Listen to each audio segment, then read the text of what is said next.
Well, our brain does that with drugs too, so that we have lots of things that will elicit a B process.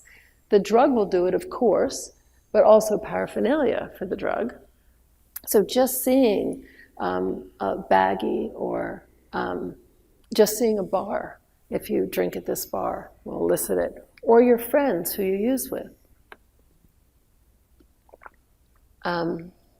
Or maybe it's the time of day. So some people have a drink every afternoon at 5:30. And if they don't get it at 5:30, they would get increasingly, what do you think? Since alcohol is a relaxant, it makes you they get increasingly anxious and stressed and tense because their B process comes on as a result of the time. Emotional states are also able to elicit a B process. So being tense and anxious would precipitate wanting to pick up, because that is the B process. Money for some people. So if you're a Coke addict and you're trying, or any kind really, you're dependent on having some cash to score, and you get a wad of cash in your hand, then you'll probably start experiencing the B process, because that money predicts that you're about to get high.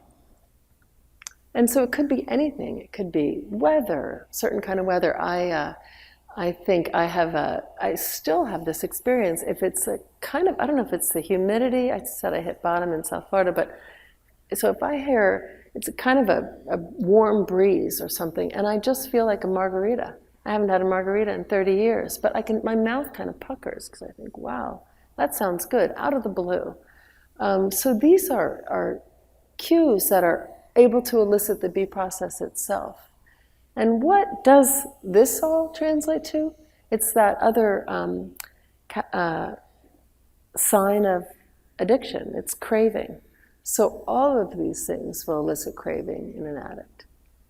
And I think this is used in treatment centers now because we used to have the idea, look, if we can just get the addict away from their cues, their environmental cues, get them out of the situation they were in, away from their friends, away from their the areas or the neighborhoods that they picked up in, and take them out somewhere else.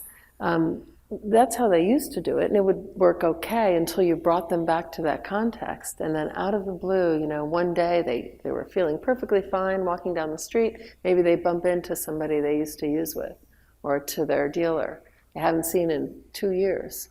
And all of a sudden they're sweaty and anxious. So now instead we do things like expose users to a pipe with baking soda instead of cocaine, or to something that looks like alcohol but doesn't give it, or even to frustration, and see what happens, to help them not use during that time. Does someone you love suffer from drug addiction? Accidental drug overdoses are the #1 cause of unnatural deaths. Don't wait until it's too late. Call our 24/7 helpline at 1-800-648-6734. A caring addiction specialist is awaiting your call.